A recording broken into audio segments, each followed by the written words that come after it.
Hello guys, आप सबका स्वागत है हमारे YouTube चैनल क्रेडिबल कॉमर्स पे। आज की वीडियो बहुत ही ज़्यादा मज़ेदार और इंटरेस्टिंग होने वाली है क्योंकि आज हम पढ़ेंगे सीए फाउंडेशन कोर्स का पेपर नंबर 2 जिसका नाम है बिजनेस कॉरेस्पॉन्डिंग एंड रिपोर्टिंग, जिसको हम इजी भाषा में बिजनेस इंग्लिश कहते हैं। तो आज की वीडियो पे हम बात करेंगे चैप्टर नंबर 1 कम्युनिकेशन, जो कि इंग्लिश की बुक का सबसे पहला चैप्टर है कम्युनिकेशन। आज की वीडियो में हम उस पर पूरा बात करेंगे और उस टॉपिक को आज की वीडियो में कंप्लीट कर देंगे। तो वीडियो को शुरू से लेकर एंड तक ज़रूर देखिएगा और स्किप मत करिएगा। और जाते जाते जब वीडियो ख़त्म हो जाए तो जाते जाते प्लीज़ एक प्यारा सा कमेंट बॉक्स में डाल दीजिएगा कि आपको हमारी वीडियोस कैसी लगती हैं। चलिए अब हम अपने चैप्टर कम्युनिकेशन की स्टार्टिंग करते हैं। तो आज की वीडियो में हम पढ़ेंगे चैप्टर नंबर 1 कम्युनिकेशन, जिसका वेटेज सीए फाउंडेशन के एग्जाम में कम से कम 8 से 10 नंबर का क्वेश्चन इससे बनता है। 8 से 10 नंबर के क्वेश्चन इस चैप्टर से आते हैं सीए फाउंडेशन के इंग्लिश एग्जाम में। जो लॉ के साथ आपका पेपर 2 होता है इंग्लिश का, उसमें इससे 8 से 10 नंबर के क्वेश्चन आते हैं। तो अगर आप इस चैप्टर को पक्का कर लेंगे तो आपके 8 से 10 नंबर कहीं नहीं जाने वाले। ईजिली आप स्कोर कर सकते हैं क्योंकि बहुत इजी चैप्टर है ये, ज़्यादा कुछ है नहीं इसमें, थोड़ी छोटी छोटी सी बात है जिसको आपको याद करना है और बहुत इजी चैप्टर है। कम से कम 1-2 दिन में आपका आराम से हो जाएगा ये चैप्टर। तो सबसे पहले ये मुझे बताइए, बिना बोर्ड पे देखे बिना बोर्ड से पढ़े अपने मर्जी से ये मुझे डेफिनेशन बताइए कि कम्युनिकेशन का क्या मतलब होता है। आप क्या जानते हैं कम्युनिकेशन का? सेम मीनिंग मत बताइएगा जो मैंने बोर्ड पे लिखा है, आप अपने वर्ड्स में बताइए कि आप क्या जानते हैं कम्युनिकेशन के बारे में। फटाफट से चैट बॉक्स में लिखिए।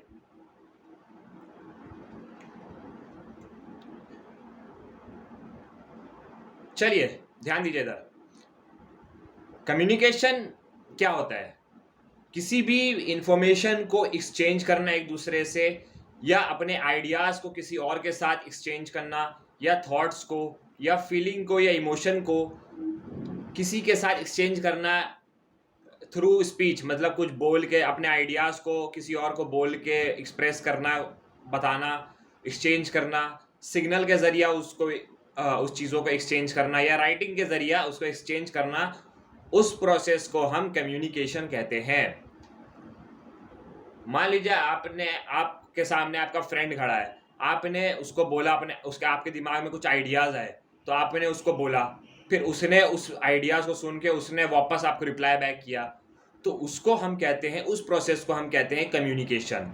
ठीक है, बहुत इजी है, बस ये छोटी सी डेफिनेशन है जो आप याद कर सकते हैं। कभी कभी पूछ लेता है एग्जाम में कम्युनिकेशन का डेफिनेशन लिखने के लिए, तो ये डेफिनेशन आप लिख सकते हैं। इजी भी है और शॉर्ट भी है। अब कम्युनिकेशन तो आप पता चल गया हो आपको कि किस कम्युनिकेशन का क्या डेफिनेशन होता है। अब नेक्स्ट टॉपिक जो है, हम बात करेंगे कम्युनिकेशन प्रोसेस क्या होता है। चलिए कम्युनिकेशन प्रोसेस पे अब बात करते हैं। चलिए अब बात करते हैं कम्युनिकेशन प्रोसेस का डेफिनेशन, या कम्युनिकेशन प्रोसेस क्या चीज़ होती है, किसे कहते हैं हम कम्युनिकेशन प्रोसेस। तो सबसे पहले कम्युनिकेशन प्रोसेस हम यहाँ पे लिख लेते हैं, कम्युनिकेशन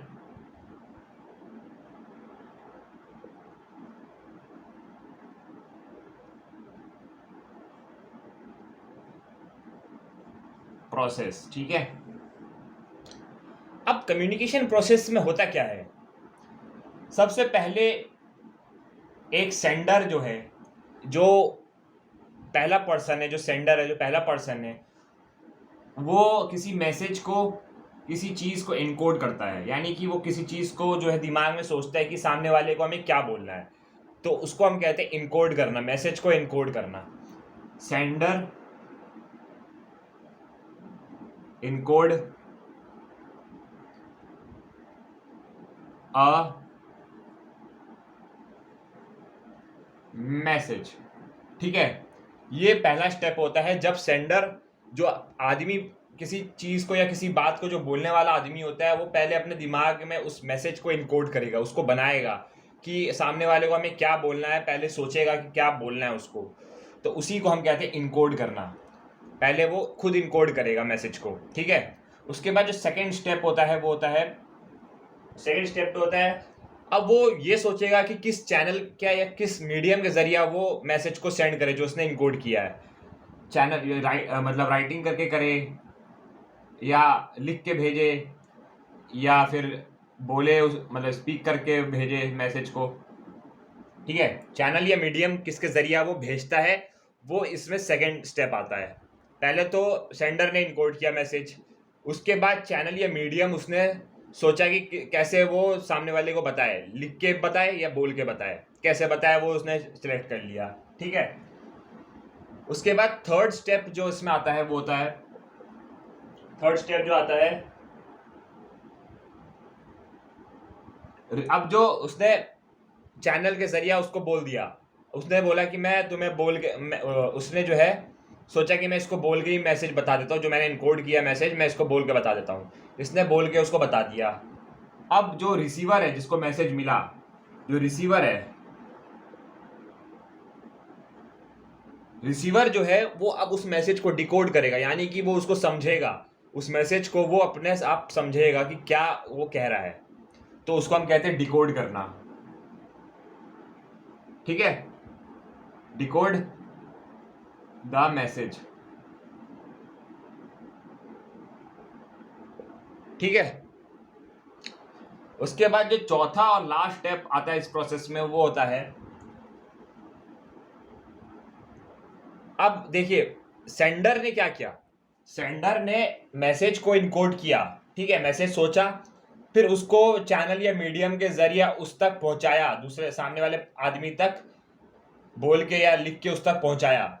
उसके बाद रिसीवर ने उस मैसेज को डिकोड किया, उसको समझा कि वो क्या कहना चाह रहा है, उसको समझा। ठीक है, और उसके बाद जो रिसीवर है उसने सेंड्स बैक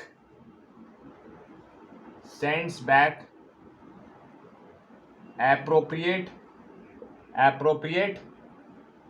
फीडबैक, उसने वापस अपना फीडबैक दिया, उसको वापस अपना फीडबैक भेजा।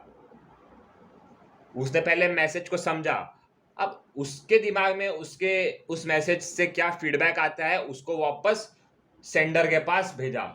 तो इसी प्रोसेस को, इसी पूरे प्रोसेस को हम कहते हैं कम्युनिकेशन प्रोसेस। ठीक है, सेंडर इनकोड करता है मैसेज, उसके बाद चैनल या मीडियम के जरिए रिसीवर तक पहुंचाता है, फिर रिसीवर जो है उस मैसेज को डिकोड करता है और अपना फीडबैक वापस सेंडर को देता है। इस पूरे प्रोसेस को हम कम्युनिकेशन प्रोसेस कहते हैं। आई होप कि आपको समझ में आया होगा कम्युनिकेशन प्रोसेस क्या होता है।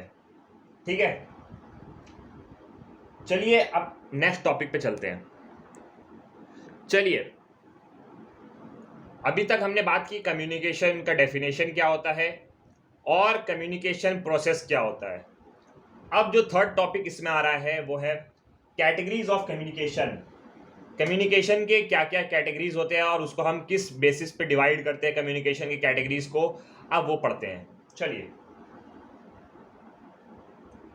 सबसे पहला जो बेस होता है जिसपे हम कम्युनिकेशन को कैटेगराइज करते हैं वो होता है कम्युनिकेशन चैनल। कम्युनिकेशन का क्या चैनल है, क्या जरिया है, उसके बेसिस पे हम कम्युनिकेशन को कैटेगराइज करते हैं, कम्युनिकेशन चैनल। ठीक है, तो इसमें टोटल तीन तरीके के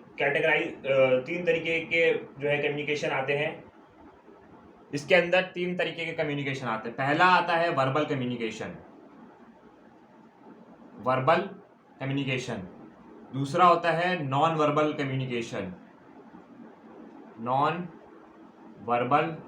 कम्युनिकेशन, और थर्ड जो होता है इसमें होता है visual communication.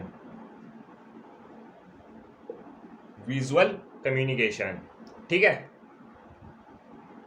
Visual communication.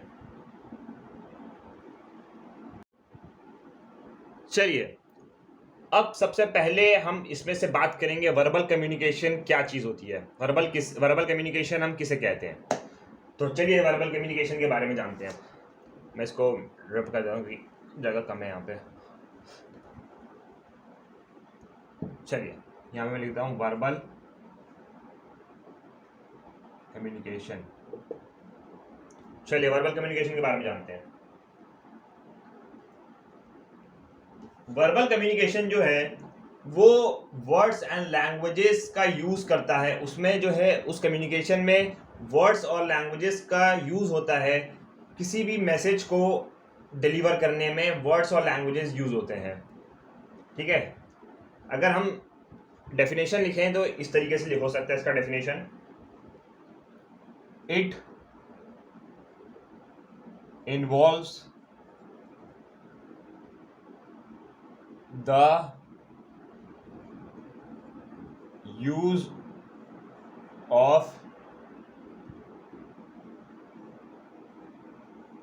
words and languages in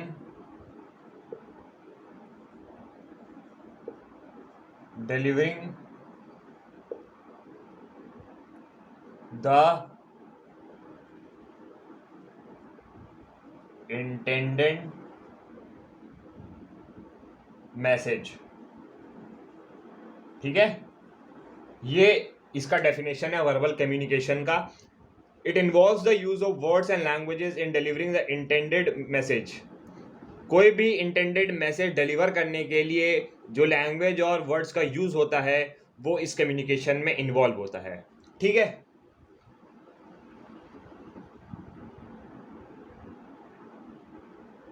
और वर्बल कम्युनिकेशन जो है वो वर्बल से आपको क्या समझ में आ रहा है? वर्बल से क्या समझ में आ रहा है? वर्बल से समझ में आ रहा है कि स्पीक करके, यानी कि बोल के जो कम्युनिकेशन होता है, जो मुंह से इस कम्युनिकेशन होता है, उसको हम वर्बल कम्युनिकेशन कहते हैं। ठीक है, वर्बल कम्युनिकेशन जो स्पीक करके होता है, स्पीक। ठीक है,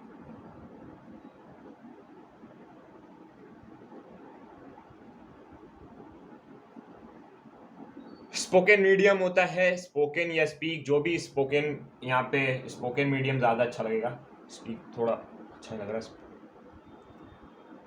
स्पोकन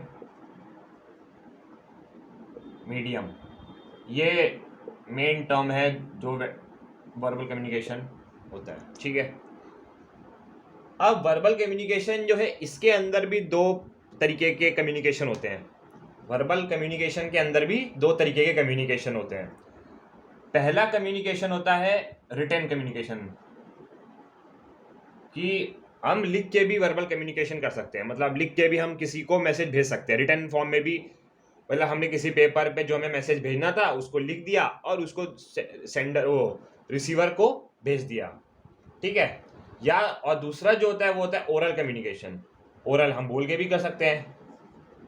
ठीक है, या तो लिख के भेजे कागज पे या मुंह से ओरल बोल दें। दोनों तरीके का जो कम्युनिकेशन होता है वो वर्बल कम्युनिकेशन के अंदर आता है। ठीक है, ये था हमारा पहला जो कैटेगरी है वर्बल कम्युनिकेशन। अब दूसरी कैटेगरी पे बात करते हैं। चलिए इसको मैं इरेज कर देता हूँ,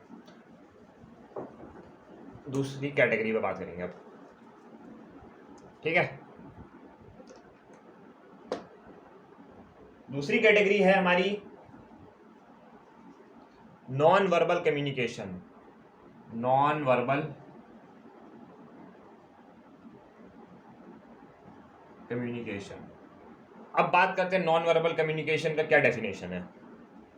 ठीक है, तो नॉन वर्बल कम्युनिकेशन पे जब बात करेंगे हम, उससे पहले कुछ दो तीन छोटे छोटे पॉइंट्स पिछले टॉपिक के ओरल कम्युनिकेशन और रिटन कम्युनिकेशन, वर्बल कम्युनिकेशन जो हमने किया था उसके कुछ दो तीन पॉइंट्स रह गए हैं, वो पहले डिस्कस कर लेते हैं।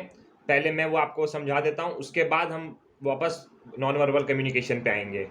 ठीक है, तो ओरल कम्युनिकेशन के कम से कम कुछ एसेंशियल्स हैं जो ओरल कम्युनिकेशन में लगते हैं, जो एसेंशियल होते हैं ओरल कम्युनिकेशन के लिए, जिससे आपका ओरल कम्युनिकेशन अच्छा हो। कोई एसेंशियल वो मैं यहाँ पे लिख रहा हूँ, उसको आप भी अपने नोटबुक में नोट डाउन कर लीजिएगा।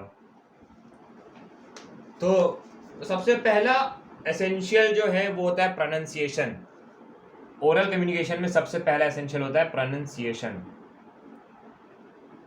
प्रोनाउंसिएशन, ठीक है। प्रोनाउंसिएशन, अगर आप किसी वर्ड का प्रोनाउंसिएशन अच्छे से करेंगे तभी सामने वाले को समझ में आएगा कि आप क्या वर्ड या क्या लाइन बोलना चाह रहे हैं, क्या बोल रहे हैं, ठीक है। अब आप किसी वर्ड का ऐसा प्रोनाउंसिएशन कर देंगे उस बंदे को समझ में नहीं आएगा, तो आपका कम्युनिकेशन समझ ही नहीं पाएगा कि आप बोलना क्या चाह रहे हैं। तो इसलिए आपका प्रोनाउंसिएशन अच्छा होना चाहिए जब आप कम्युनिकेट करें। तो दूसरा होता है listening and conversation. Listening and conversation, ठीक है। लिसनिंग और कन्वर्सेशन आपका अच्छा होना चाहिए, आपके सुनने की सलाहियत भी अच्छी होनी चाहिए, और कन्वर्सेशन जो आप जिस लैंग्वेज में बोल रहे हैं या आपके बोलने की जो चाल है वो भी अच्छी होनी चाहिए। अब आप अटक अटक के रुक रुक के बोलेंगे तो वह सामने वाला बंदा समझ ही नहीं पाएगा कि आप बोल क्या रहे हैं।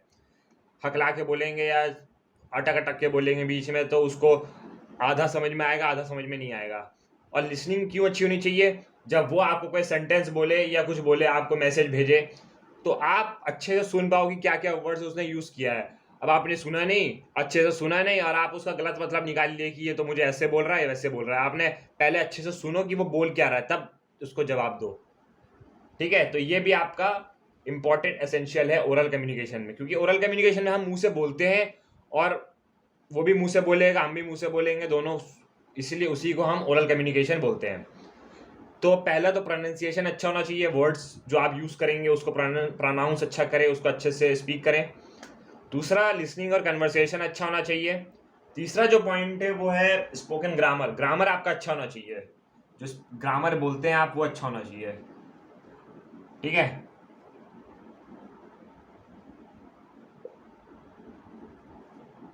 स्पोकन ग्रामर क्यों अच्छा होना चाहिए? अब जैसे आपने किसी चीज के बारे में बोल रहे हैं, अब आप उसकी जगह दा की जगह ए लगा के बोल रहे हैं, आ ताजमहल इज वेरी ब्यूटीफुल। नहीं, ए नहीं आएगा, दा आएगा, दा ताजमहल इज वेरी ब्यूटीफुल, तभी सेंटेंस अच्छा लगता है सुनने में। आ ताजमहल, एक ही ताजमहल, आ ताजमहल इज वेरी ब्यूटीफुल, ये कोई सेंटेंस थोड़ी हुआ, ये कोई सेंटेंस अच्छा सेंटेंस थोड़ी हुआ। हमेशा किसी भी प्लेस के साथ दा लगता है, और आप उसकी जगह ए लगा रहे हैं, एन लगा रहे हैं, कुछ भी लगा के, कुछ भी ग्रामर लगा के उसके साथ बोल दिया। अब किसी वर्ड के साथ आईएनजी नहीं लगना है, उसके साथ आईएनजी लगा के बोल दिया। तो ये सब भी आपका अच्छा होना चाहिए कि आपको किस वर्ड के साथ कौन सा ग्रामर लगाना है, किस तरीके से ग्रामर का यूज करना है अपने सेंटेंस में, ये भी आपका अच्छा होना चाहिए जब आप ओरल कम्युनिकेशन करें। उसके बाद फोर्थ पॉइंट जो है वो है आपकी वोकैबुलरी। वोकैबुलरी अच्छी होनी चाहिए। वोकैबुलरी, आपके वर्ड्स, आपकी डिक्शनरी, आपके जो वर्ड्स आपके मुंह से निकल रहे हैं वो अच्छे वर्ड्स हों, अच्छे वर्ड्स निकले, वर्ड्स ऐसे निकले जो सूट करते हों उस कम्युनिकेशन को, अच्छे फ्रेज हों, वर्ब्स हों, जो भी है वोकैबुलरी में जो भी आता है वो सब आपके अच्छे हों, ठीक है। उसके बाद अगला पॉइंट जो है वो है प्रेजेंटेशन। आपका प्रेजेंटेशन, आपका हाव भाव अच्छा होना चाहिए जब आप बोल रहे हो। मतलब जब आप किसी से बात कर रहे हो, किसी से ओरल कम्युनिकेशन कर रहे हो, तो आपका चेहरे का जो हाव भाव है वो अच्छा होना चाहिए। ऐसे नहीं कि चेहरे का हाव भाव देखने से लग रहा है कि आप मर रहे हैं और आप उससे कम्युनिकेशन कर रहे हैं, वो बंदा भी आपको देख के तरस खा जाएगा और वहां से आप मदद के लिए आपको बोलेगा कि आप जो है आपसे बात बाद में करेंगे, आप पहले जाके अपना ट्रीटमेंट करवाओ। तो इसीलिए प्रेजेंटेशन, जो आपका जो फेस का एक्सप्रेशन है, ये सब अच्छा होना चाहिए जब आप कम्युनिकेशन कर रहे हो किसी से, तभी सामने वाले को अच्छा लगता है, हाँ इसको कुछ आता है, ये अच्छा कम्युनिकेट कर रहा है, ये अच्छा आदमी है, इसको कम्युनिकेशन अच्छी आती है, इसलिए ये हमारे जो नौकरी वगैरह है, हमारे ऑफिस में ये काम कर सकता है, ठीक है। तो ये 5 एसेंशियल्स होते हैं ओरल कम्युनिकेशन के, ठीक है। मुझे उम्मीद है जब तक मैंने जितना आपको यहाँ पे समझाया, यहाँ तक समझाया है, आपको समझ में आया होगा। अगर आपको कोई डाउट हो तो प्लीज़ कमेंट सेक्शन में डाउट आप पूछ सकते हैं कि आपको क्या डाउट्स है, मैं वो क्लियर कर दूंगा वहाँ पे। नहीं तो मैं इंस्टाग्राम हैंडल दे दूंगा नीचे डिस्क्रिप्शन में, वहाँ भी आप आके मुझे मैसेज कर सकते हैं, वहाँ भी मैं क्लियर कर दूंगा आपके डाउट्स जो भी होंगे, ठीक है। चलिए, अब एक छोटा सा टॉपिक, एक छोटा सा पॉइंट और है इसमें, उसके बाद हम नॉन वर्बल कम्युनिकेशन पे चलते हैं, ठीक है। मैं इसको पहले, ठीक है, चलिए।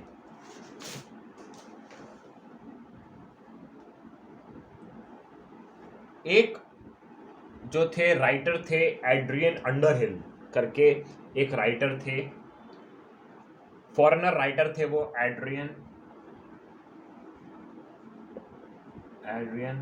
अंडरहिल, ठीक है, लिटरेचरर थे या राइटर थे, जो भी थे। उन्होंने क्या बोला? उन्होंने बोला ग्रामर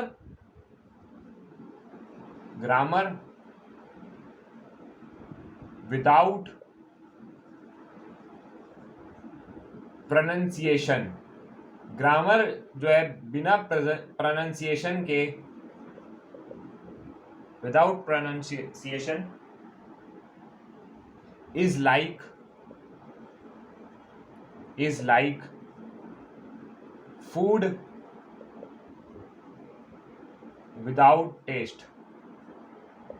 उनका कहना था, एड्रियन अंडरहिल का कहना था कि ग्रामर जो है बिना प्रोनाउंसिएशन के, जो ग्रामर हम प्रोनाउंस करें, अगर उसको हम अच्छे से प्रोनाउंसिएशन नहीं दें तो वो ग्रामर जो है बिना प्रोनाउंसिएशन के ऐसा लगता है कि खाना बिना टेस्ट का हो।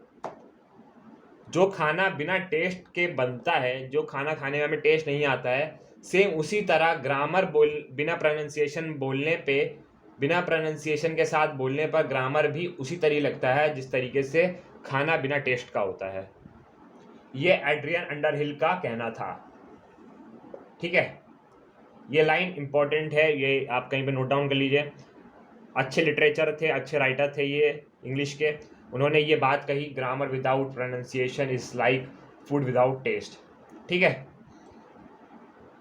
चलिए अब फाइनली हम आते हैं अपने सेकंड कैटेगरी पर, नॉन वर्बल कम्युनिकेशन पे अब बात करते हैं। चलिए इसको मैं रब कर देता हूं। अब आते हैं नॉन वर्बल कम्युनिकेशन क्या होता है। नॉन वर्बल, ठीक है, नॉन वर्बल। तो नॉन वर्बल क्या होता है? नॉन वर्बल कम्युनिकेशन एक प्रोसेस ऑफ कम्युनिकेशन है जिसमें कि आदमी किसी से जब कम्युनिकेट करे, किसी को जब मैसेज सेंड करे या किसी से मैसेज रिसीव करे, वो वर्डलेस मैसेज होना चाहिए। जब किसी से आदमी वर्डलेस मैसेज रिसीव या सेंड करता है, उसी प्रोसेस को हम नॉन वर्बल कम्युनिकेशन कहते हैं। अगर मैं सिंपल भाषा में बताऊं आपको, तो वर्बल कम्युनिकेशन में हमने क्या पढ़ा था कि वर्बल कम्युनिकेशन जो है हम या तो लिख के किसी आदमी को बता सकते हैं या बोल के किसी आदमी को बता सकते हैं जो हमारा मैसेजेस है, ठीक है। बट नॉन वर्बल में हम बोल नहीं सकते ना लिख सकते हैं मैसेज को। नॉन वर्बल में हम अपने बॉडी के हाव भाव से, सिग्नल से, अपने थॉट्स जो है, अपने जो हमारे पास जो थॉट्स आ रहे हैं उसको अपने एक्सप्रेशन से किसी को बताना, उसी को हम नॉन वर्बल कम्युनिकेशन कहते हैं। अपने एक्सप्रेशन या अपने बॉडी के हाव भाव से, अपने एक्शन से किसी को बताना कि हम ये कहना चाह रहे हैं, उसी को हम नॉन वर्बल कम्युनिकेशन कहते हैं, ठीक है। अब नॉन वर्बल कम्युनिकेशन में जो है तीन तरीके की कैटेगरी इसके अंदर भी होती है। इसके अंदर भी तीन तरीके की कैटेगरी होती है। पहला होता है physical non verbal communication, physical, ठीक है। उसके बाद सेकंड होता है इसमें जो है फिजिकल, मतलब कि बॉडी के जरिया, अपने एक्सप्रेशन, बॉडी के एक्सप्रेशन के जरिया बताना कि हम क्या कहना चाह रहे हैं, ठीक है। उसके बाद अपीयरेंस के जरिया, अपनी जो अपीयरेंस, अपना जो हुलिया है उसके जरिया किसी को बताना कि हम क्या कहना चाह रहे हैं।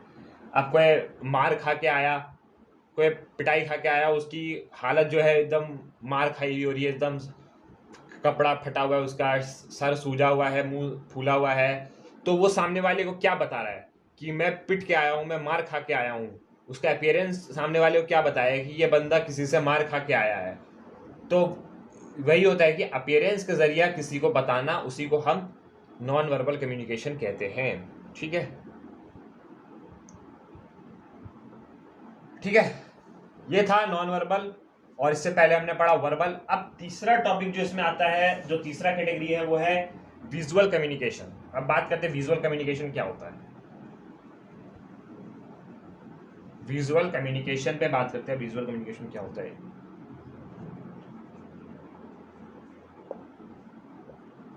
ठीक है, विजुअल कम्युनिकेशन क्या होता है?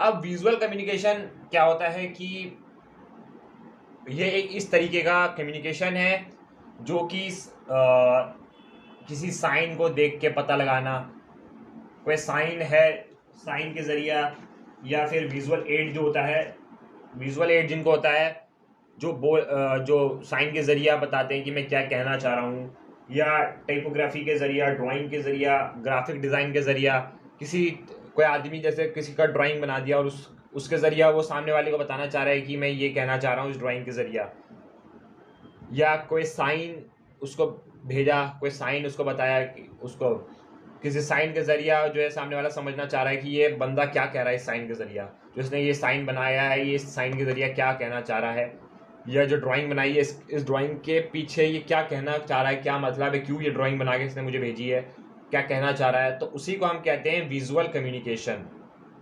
किसी साइन को या किसी ड्राइंग को या किसी डायग्राम के जरिया जो कम्युनिकेशन किया जाता है उसको हम कहते हैं विजुअल कम्युनिकेशन। ठीक है, तो ये था पहली कैटेगरी का पहली जो कैटेगरी हमने पढ़ी, पहले जो मतलब कैटेगरी जो हमने कम्युनिकेशन चैनल की पढ़ी, वर्बल, नॉन वर्बल और विजुअल। तो ये 3 तरीके के कम्युनिकेशन पहले कैटेगरी में आते थे जो मैंने आपको एक्सप्लेन कर दिया क्या क्या किसका क्या क्या मीनिंग होता है। अब बात करते हैं सेकंड कैटेगरी, जो सेकंड कैटेगरी होती है कम्युनिकेशन चैनल की, वो क्या होती है उस पर बात करते हैं। अब बात करते हैं सेकंड कैटेगरी पर, जो कि है purpose and style. Purpose and style के बेस पे भी हम कम्युनिकेशन को कैटेगराइज कर सकते हैं। तो जो सबसे पहला कैटेगरी इस बेस के अंदर आता है वो है इनफॉर्मल कम्युनिकेशन। इनफॉर्मल कम्युनिकेशन क्या होता है? इनफॉर्मल कम्युनिकेशन वो होता है, इनफॉर्मल कम्युनिकेशन हम उस वे को बोलते हैं जो कैजुअल, फ्रेंडली या अनऑफिशियल वे होता है बात करने का, कम्युनिकेट करने का, उसी हम इनफॉर्मल कम्युनिकेशन कहते हैं। जैसे कि हम अपने फ्रेंड से या रिलेटिव से फ्रेंडली बात करते हैं, फ्रेंडली वे में बात करते हैं, अनऑफिशियल वे में बात करते हैं, तो वो जो वे होता है वो इनफॉर्मल कम्युनिकेशन के अंदर आता है। और फॉर्मल कम्युनिकेशन के अंदर वो वे आता है जो कि हम जिस वे में हम सेम लेवल ऑफ ऑर्गेनाइजेशन में जो हमारा आदमी होता है, जो रिसीवर होता है वो हमारे ही लेवल पे हो, सेम ऑर्गेनाइजेशन पे हो, उससे जिस तरीके से बात करते हैं, उससे जिस वे में बात करते हैं और ऑफिशियल वे में बात करते हैं, उसी को हम फॉर्मल कम्युनिकेशन कहते हैं। ठीक है, अब बात करते हैं कि जो फॉर्मल कम्युनिकेशन है, फॉर्मल कम्युनिकेशन के अंदर 3 तरीके के कम्युनिकेशन नेटवर्क होते हैं। 3 तरीके के कम्युनिकेशन नेटवर्क होते हैं फॉर्मल कम्युनिकेशन के अंदर। फॉर्मल कम्युनिकेशन एक ऑर्गेनाइजेशन के अंदर एक आदमी दूसरे आदमी से, दूसरे लेवल के आदमी से या तीसरे लेवल के आदमी से, अपने हाई लेवल के आदमी से या अपने लो लेवल के आदमी से जो जिस नेटवर्क में बात करता है, अब उस नेटवर्क पे हम बात करेंगे किस किस नेटवर्क के जरिए वो कम्युनिकेट कर सकता है। ठीक है, तो सबसे पहला नेटवर्क इसमें जो आता है वो है वर्टिकल पैटर्न। वर्टिकल पैटर्न आता है सबसे पहला। वर्टिकल नेटवर्क फॉर्मल कम्युनिकेशन के अंदर पहला जो नेटवर्क या पैटर्न होता है वो होता है वर्टिकल। दूसरा होता है हॉरिजॉन्टल। मुझे उम्मीद है कि आपको वर्टिकल और हॉरिजॉन्टल का मतलब पता होगा कि हम किसी वर्टिकल कहते हैं, किसी हॉरिजॉन्टल कहते हैं। ये सब जूनियर में या बच्चों में आपको पढ़ाया गया होगा कि वर्टिकल हॉरिजॉन्टल क्या होता है। और तीसरा होता है डायगोनल। ठीक है, डायगोनल। इन 3 तरीके के पैटर्न्स पे हम अपने फॉर्मल कम्युनिकेशन को कम्युनिकेट कर सकते हैं। वर्टिकल, हॉरिजॉन्टल और डायगोनल वे या पैटर्न होता है जिसके ज़रिए हम फॉर्मल कम्युनिकेशन के अंदर कम्युनिकेट करते हैं। ठीक है, अब जो है हमारा नेक्स्ट टॉपिक है वो है कम्युनिकेशन नेटवर्क। अब कम्युनिकेशन नेटवर्क कितने तरीके के होते हैं अब वो जानते हैं। कम्युनिकेशन नेटवर्क पे बात करते हैं।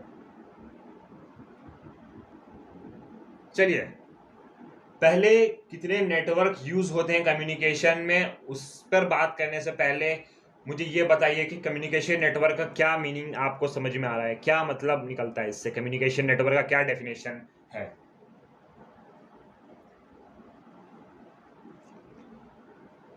कम्युनिकेशन नेटवर्क हम उसे कहते हैं, उस मेथड या पैटर्न को कहते हैं,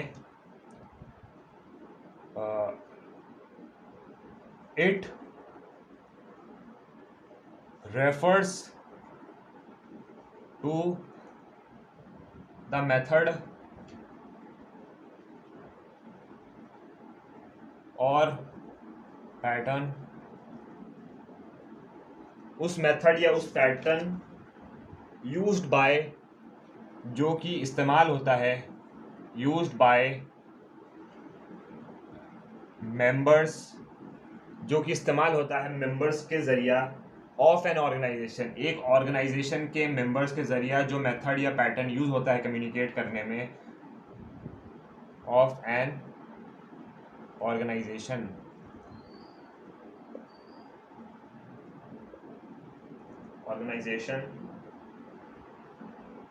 to pass on information,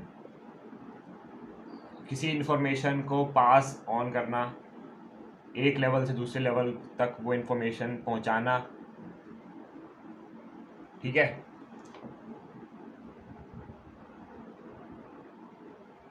to other employees, अलग मतलब दूसरे एम्प्लॉयज़ तक वो इंफॉर्मेशन पहुंचाना, उस मेथड या उस पैटर्न जो उसके ज़रिए, टू अदर एम्प्लॉयज़, ठीक है। ये कम्युनिकेशन नेटवर्क का डेफिनेशन है। Communication network refers to the method और पैटर्न, वो मेथड और पैटर्न जो कि कोई मेंबर यूज़ करता है, उस ऑर्गेनाइजेशन का कोई मेंबर यूज़ करता है उस मेथड और पैटर्न को, ताकि वो इंफॉर्मेशन को दूसरे एम्प्लॉयज़ तक पास कर सके, जिस मेथड के ज़रिए वो पास कर सके, उसी मेथड और पैटर्न को कम्युनिकेशन नेटवर्क हम बोलते हैं, ठीक है। ये था डेफिनेशन कम्युनिकेशन मेथड का। अब बात करते हैं कि कितने तरीके के नेटवर्क इस कम्युनिकेशन नेटवर्क में यूज़ होते हैं, मतलब कितने मेथड या कितने पैटर्न या कितने नेटवर्क है जिसके ज़रिए कोई मेंबर जो है दूसरे एम्प्लॉयज़ तक इंफॉर्मेशन पास कर सकता है, ठीक है। अब वो जानते हैं,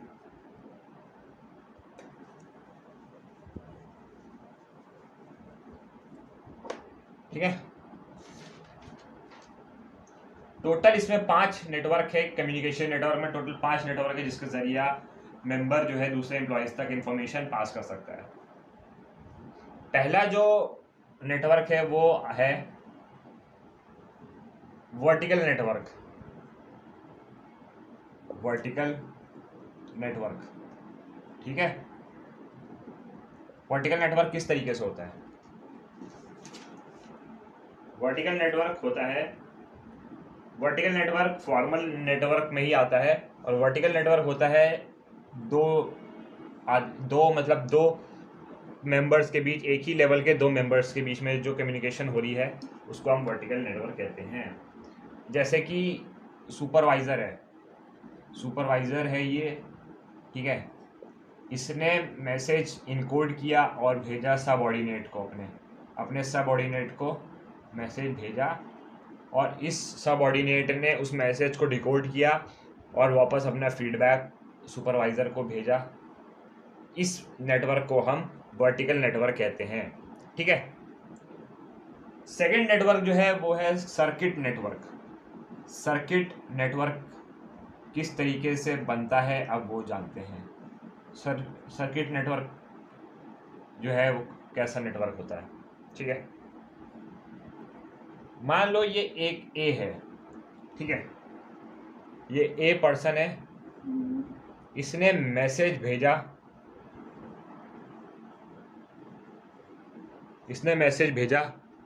ठीक है।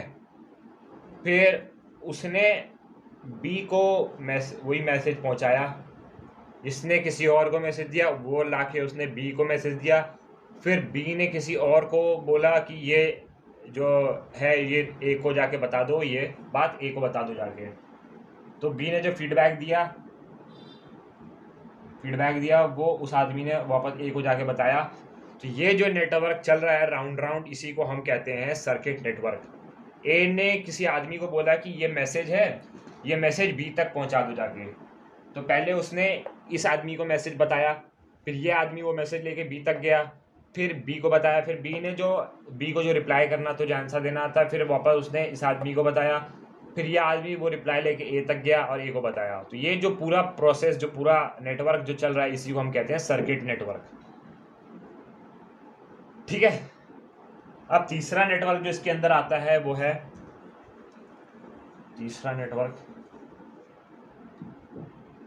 जो इसके अंदर आता है वो है चेन नेटवर्क। एक चेन में जो चेन के तरीके से जो कम्युनिकेशन होता है उसे हम कहते हैं चेन नेटवर्क। अब इसका डायग्राम देखते हैं कि ये चेन नेटवर्क कैसे बनता है। ठीक है, ये एक आदमी है, ये हेड है, पूरे कंपनी का हेड है ये ए। ठीक है, अब इसने जो है इसको और इसको, दो आदमी को, अपने दो सुपरवाइजर या अपने दो सबऑर्डिनेट को इसने मैसेज बताया, बी और ई को। ये दो इसके अंडर में, मतलब इसके लोअर लेवल, इससे लोअर लेवल में दोनों काम करते हैं, इसको इन्होंने मैसेज बताया। फिर इन्होंने अपने से जो नीचे के लेवल पे जो लोग काम कर रहे थे, सी और एफ, इनके नीचे जो लो लेवल पे काम कर रहे थे उनको उन्होंने वही मैसेज पहुंचाया। फिर उन्होंने अपने लोअर लेवल पर वाला मैसेज ट्रांसफ़र किया, डी और जी को ये मैसेज बताया। तो इस तरीके से जो कम्युनिकेशन नेटवर्क चल रहा था, ए ने पहले अपने लोअर लेवल बी और ई को बताया, फिर बी ई से जो नीचे सी एफ थे, फिर बी ई ने उन्हें मैसेज वो कन्वे किया, फिर सी एफ ने अपने लोअर लेवल को डी और जी को कन्वे किया। तो ऐसे करते करते जो चेन नेटवर्क जो नीचे चलता आ रहा है, जो नेटवर्क चलता आ रहा है, इसी को हम कहते हैं चेन नेटवर्क। ठीक है। अब फोर्थ नेटवर्क जो इसमें आता है वो है, फोर्थ नेटवर्क जो इसके अंदर आता है वो है व्हील नेटवर्क। मतलब जो जैसे व्हील है, जैसे व्हील बना रहता है, गोल बीच में होता है और चारों तरफ मैसेज, चारों तरफ वो लाइनिंग जारी होती है, कार के जो व्हील होते हैं उसमें, उसी तरीके से व्हील नेटवर्क। ठीक है, व्हील नेटवर्क कैसे बनता है देख लेते हैं। ये एक आदमी है, ये एक हेड है अपने कंपनी का। ठीक है, ये बी है यहाँ पे, ये सी है, ये डी है, ये ई है, एफ और ये जी। अब ये सारे उसके ऑर्गेनाइजेशन के मेंबर्स हैं। इसने पहले एक बात इसको ट्रांसफ़र की, फिर इसने वापस फीडबैक दिया, फिर इसी ने वही सेम बात सी को ट्रांसफ़र की, फिर सी ने अपना फीडबैक दिया, फिर ए ने वही सेम बात डी को ट्रांसफ़र की, फिर डी ने अपना फीडबैक दिया। वही ऐसे सेम प्रोसेस चलता हुआ, फिर ई को अपना मैसेज भेजा, फिर ई ने वापस अपना फीडबैक दिया, फिर ए ने एफ़ को वो बात बताई, फिर एफ़ ने अपना फीडबैक दिया, फिर ए ने जी को वो मैसेज भेजा, फिर जी ने अपना फीडबैक दिया। तो ये जो पूरा प्रोसेस, जो पूरा नेटवर्क चल रहा है, इसी को हम कहते हैं व्हील नेटवर्क। सबको एक ही मैसेज दिया और सबसे उनके जो फीडबैक था, उनके ज़रिया, उनका जो मतलब वो जो जिस हिसाब से सोचते हैं, जिस हिसाब उनका जो सबका अपना अपना ओपिनियन, अपना अपना फीडबैक था, वो इकट्ठा किया, उसी नेटवर्क को हम व्हील नेटवर्क कहते हैं। ये एक पूरे व्हील की तरह जो है नेटवर्क बन गया।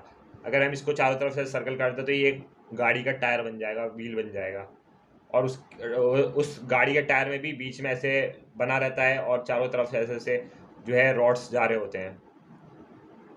तो उसी को हम कहते हैं व्हील नेटवर्क। अब जो पांचवा और लास्ट नेटवर्क है कम्युनिकेशन नेटवर्क का, वो है स्टार नेटवर्क। स्टार की तरह जो कम्युनिकेशन नेटवर्क बनता है उसी को हम स्टार नेटवर्क कहते हैं।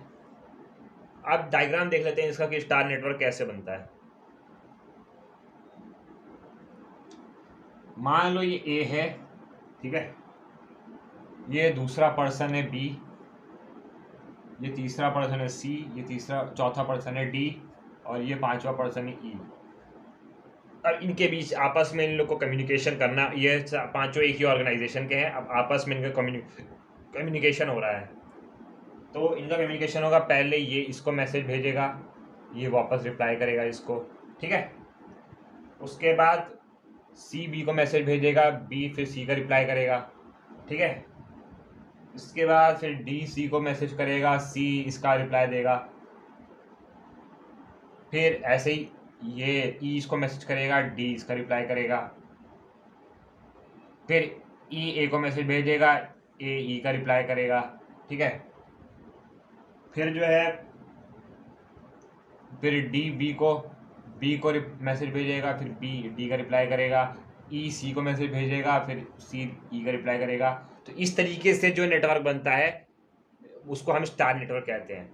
ये देख सकते हैं आप, ये एक स्टार के नेटवर्क, एक स्टार ऐसे, ये एक स्टार, इस तरीके का स्टार नेटवर्क यहाँ पे क्रिएट हो रहा है, तो इसी को हम स्टार नेटवर्क कहते हैं। यहाँ पे एक स्टार इस तरीके का क्रिएट हो रहा है, इनके कम्युनिकेशन के नेटवर्क में एक इस तरीके का स्टार क्रिएट हो रहा है, तो इसी को हम स्टार नेटवर्क कहते हैं। तो ये थी 5 तरीके के नेटवर्क, कम्युनिकेशन नेटवर्क जो कि ऑर्गेनाइजेशन में यूज़ होते हैं दूसरे एम्प्लॉयज़ तक मैसेज ट्रांसफ़र करने में, ठीक है। अब जो बात है, अब 2 टॉपिक और इसमें छोटे छोटे रह गए हैं, उसके बाद हमारा ये चैप्टर नंबर 1 कम्युनिकेशन इंग्लिश का कंप्लीट हो जाएगा। आपने अभी तक जितना भी इसमें पढ़ा, जितना भी आपने समझा, आपको कहीं पे भी ऐसा लगा हो कि ये चैप्टर बहुत हार्ड है, ये बहुत मुश्किल है, तो मुझे बता दीजिएगा कमेंट सेक्शन में। चैप्टर वैसे बहुत इजी है, बहुत ज़्यादा इसमें हार्ड डेफिनेशन या हार्ड वर्ड्स यूज़ नहीं हुए हैं, बहुत छोटे छोटे नेटवर्क हैं। ये नेटवर्क याद कर लीजिए, इनका डेफिनेशन क्या होता है वो याद कर लीजिए, डायग्राम देख लीजिए। यही सब ज़्यादातर क्वेश्चन पेपर में आता है। 8-10 नंबर का ये टॉपिक है कम्युनिकेशन, इसलिए स्कोर हो जाता है बच्चों से, बस थोड़ा सा। चलिए, अब हमारा जो सेकंड लास्ट टॉपिक है वो है कैरेक्टरिस्टिक्स ऑफ इफेक्टिव कम्युनिकेशन। अच्छे कम्युनिकेशन करने का, इफेक्टिव कम्युनिकेशन करने क्या क्या कैरेक्टरिस्टिक्स होता है, फटाफट से वो जान लेते हैं। इफेक्टिव कम्युनिकेशन,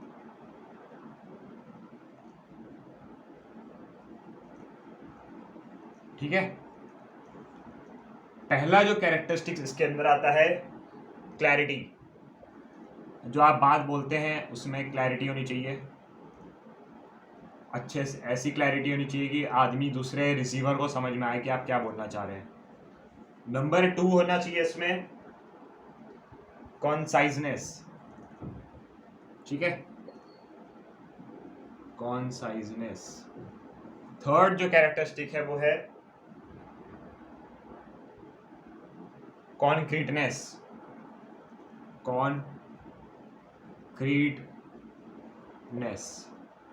फोर्थ इसमें है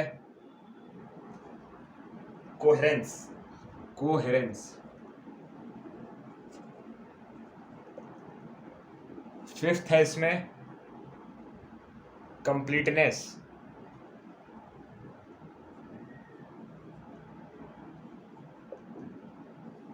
सिक्स्थ है कोर्टियसनेस।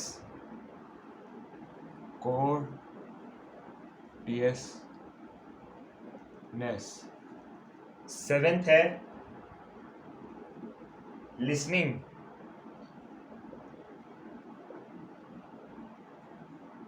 ठीक है, लिसनिंग। 8 है इसमें, इसका कैरेक्टरिस्टिक्स है फोकस एंड अटेंशन।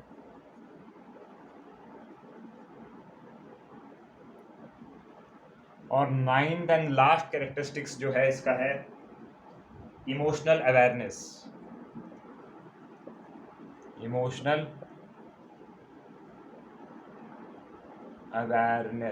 ठीक है, ये टोटल 9 कैरेक्टरिस्टिक्स है इफेक्टिव कम्युनिकेशन के।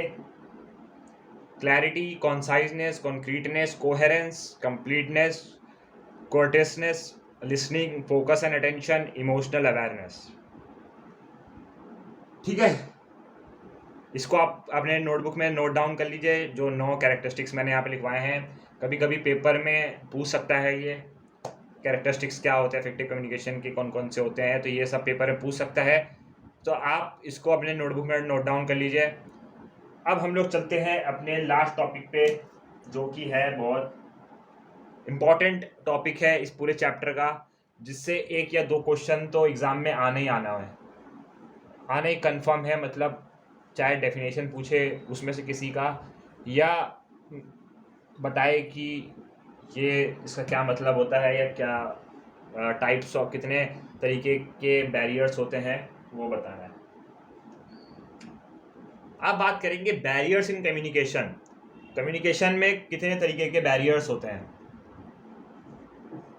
पहला जो एक मिनट, बैरियर्स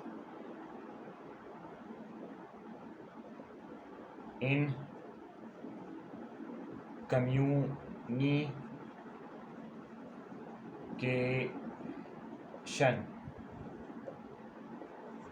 पहला जो कम्युनिकेशन में जो बैरियर आता है वो है physical barrier. Physical barrier. Number 2 पे जो आता है वो है ऑर्गेनाइजेशनल बैरियर। ऑर्गेनाइजेशनल, पहले आप ये सारे बैरियर्स के नाम नोट डाउन कर लीजिए अपने नोटबुक में, उसके बाद मैं 1 बाय 1 समझाऊंगा कि ये जो बैरियर्स हैं सारे, इसका क्या क्या मीनिंग होता है। ठीक है।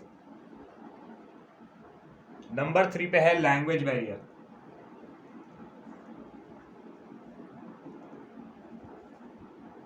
उसके बाद नंबर 4 है cultural barrier.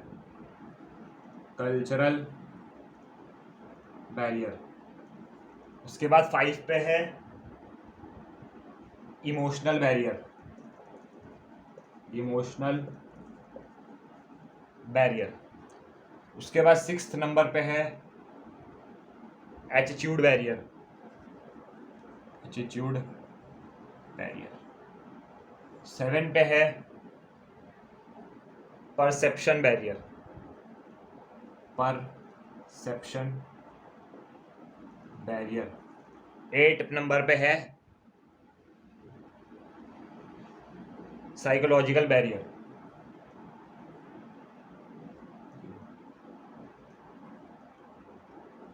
Physiological barrier. Number 9 पे है टेक्नोलॉजी बैरियर। Technology barrier. ठीक है। तो ये है टोटल 9 तरीके के बैरियर इन कम्युनिकेशन। कम्युनिकेशन के बैरियर हैं ये, टोटल 9 बैरियर हैं। Physical barrier, organisational barrier, language barrier, cultural barrier, emotional barrier, attitude barrier, perception barrier, physiological barrier और टेक्नोलॉजी बैरियर। ठीक है।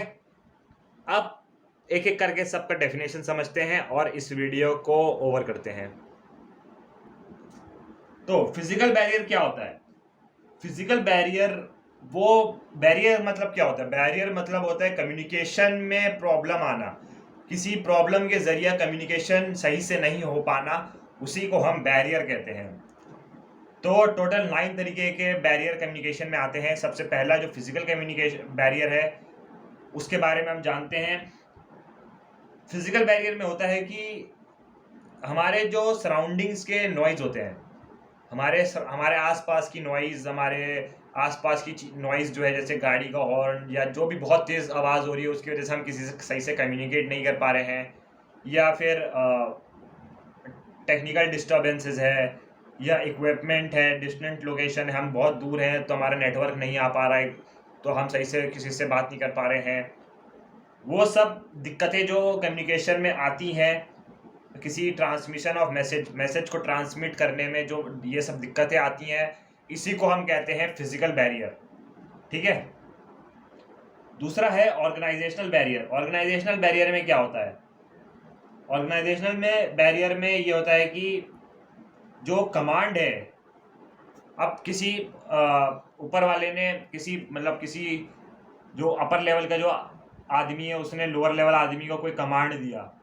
अब उस जो लोअर लेवल का आदमी है उसने ठीक से सुना नहीं या सुन नहीं पाया सही से, तो वो उसको पता ही नहीं है कि कमांड उसने क्या दिया, या उसको समझ में नहीं आ रहा कि क्या कमांड अपर लेवल ने मुझे दिया है करने के लिए। तो वो जो बैरियर आता है बीच में, वो जो रुकावट आती है कम्युनिकेशन समझने में, उसी को हम कहते हैं ऑर्गेनाइजेशनल बैरियर। ठीक है। तीसरा है लैंग्वेज बैरियर। लैंग्वेज बैरियर क्या होता है? लैंग्वेज बैरियर होता है कि हम अब कोई डिफरेंट कंट्री से आया कोई आदमी, मान लो कि हम इंडिया से हैं और हमें किसी जर्मन से बात करना है। ठीक है, कोई जर्मनी में आदमी रहता था, उससे हमें कम्युनिकेट करना है, बट हमें जर्मन आती नहीं है। तो वो जो कम्युनिकेट का, अब हम उससे कम्युनिकेट कर ही नहीं पाएंगे, कुछ बोल ही नहीं पाएंगे जब हमें जर्मन आती नहीं, उसका लैंग्वेज नहीं आता है, ना हम उससे कुछ बोल पाएंगे। अगर हम हिंदी में बोलेंगे तो समझ में नहीं आएगा, अब वो जर्मन में बोलेगा तो हमें समझ नहीं आएगा। तो वो जो रुकावट, वो जो बैरियर बीच में पनपता है, उसको हम कहते हैं लैंग्वेज बैरियर। कि हम किसी फॉरेनर से या किसी दूसरे रिलीजन या दूसरे कास्ट या दूसरे कंट्री के रहने वाले आदमी से लैंग्वेज के बेस पे कम्युनिकेट नहीं कर पा रहे हैं, तो उसे हम कहते हैं लैंग्वेज बैरियर। ठीक है। चौथा जो है इसमें आता है कल्चरल बैरियर। अब कल्चरल बैरियर क्या होता है वो जरा समझ लेते हैं। अब कल्चरल बैरियर क्या होता है? अब जैसे मान लो इंडिया में हम रहते हैं और एक आदमी ऑस्ट्रेलिया में रहता है। ठीक है, वो बचपन से ही ऑस्ट्रेलिया में रहा और हम बचपन से इंडिया में रहे। अब हमारे इंडिया का जो कल्चर है वो ऑस्ट्रेलिया में वो कल्चर फॉलो नहीं होता, उनकी कंट्री का अलग कल्चर है। तो अब वो इंडिया आएंगे तो वो हमारे कल्चर को नहीं समझ पाएंगे कि हमारा ये कल्चर क्या है, कैसे क्या करना है, क्या कल्चर है हमारा, तो वो नहीं समझ पाएंगे, नहीं कर पाएंगे। वही अगर हम ऑस्ट्रेलिया जाएंगे तो हम भी उनकी कल्चर को जल्दी नहीं समझ पाएंगे। तो वो जो बैरियर कम्युनिकेशन के बीच में आता है, वो जो बैरियर पनपता है, वो जो रुकावटें होती हैं कल्चरल की वजह से, उसी को हम कहते हैं कल्चरल बैरियर। ठीक है। पांचवा है इमोशनल बैरियर। इमोशनल बैरियर में क्या होता है कि मान लो अब कोई आदमी किसी से बोल रहा है, किसी ने किसी को कोई बात बोल दिया, उसको बुरा लग गया, उसके इमोशन हर्ट हो गए, उसको या उससे वो आदमी जलता हो, जेलस करता हो, या उसको कोई एंग्जाइटी हो, जो भी हो, जिसकी वजह से वो सही से कम्युनिकेट नहीं कर पा रहा है या नहीं बोल पाया उससे, तो या उससे बात नहीं करना चाहता, तो वो जो रुकावट है, वो जो बीच में जो बैरियर बनता है, उसी को हम कहते हैं इमोशनल बैरियर। उसके बाद जो सिक्स्थ है वो है एटीट्यूड बैरियर। एटीट्यूड बैरियर मतलब कि पर्सनल एटीट्यूड जो एम्प्लॉयज़ का होता है, वो भी कम्युनिकेशन को कभी ना कभी ऑर्गेनाइजेशन में इफेक्ट करता है। जैसे कि अब एम्प्लॉय लेजी है, वो मतलब देर से ऑफिस आता है, देर से काम करता है, धीरे धीरे काम करता है, बात करने में या फिर मतलब रिस्पॉन्सिबिलिटी लेने में हेसिटेट करता है। वो सब जो प्रॉब्लमें क्रिएट होती हैं, उसी को हम कहते हैं एटीट्यूड बैरियर्स।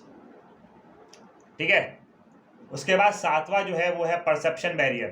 परसेप्शन बैरियर क्या होता है?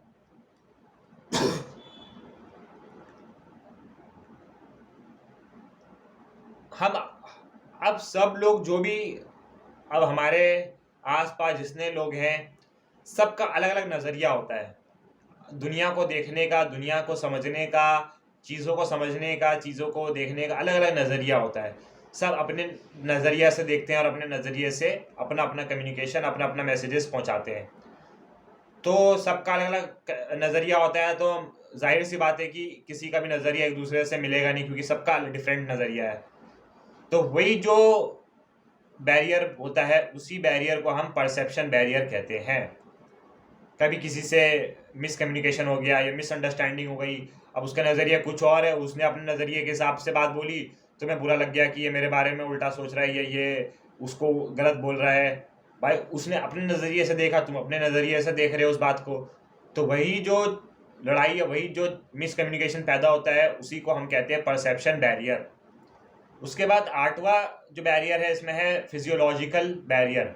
जैसे कि अब किसी आदमी की तबीयत ख़राब है, उसका हेल्थ अच्छा नहीं है, या तो उसकी आईसाइट पुअर है, वो दूर में जो लिखा है उसको सही से पढ़ नहीं पा रहा है, तो सही से पढ़ नहीं पा रहा है तो जो उसको समझ में आया वो वर्ड उसको देख मतलब धुंधला दिख के जो समझ में आ रहा है, या उसको पता नहीं चल रहा है तो वो किसी को बता नहीं पा रहा है कि क्या लिखा है या क्या है, पुअर आईसाइट की वजह से, या डिफिकल्ट सुनने में उसको प्रॉब्लम है, वो सही से सुन नहीं पा रहा है कि वो आदमी क्या बोल रहा है। तो वो सब प्रॉब्लम जो है उसी को हम कहते हैं फिजियोलॉजिकल बैरियर।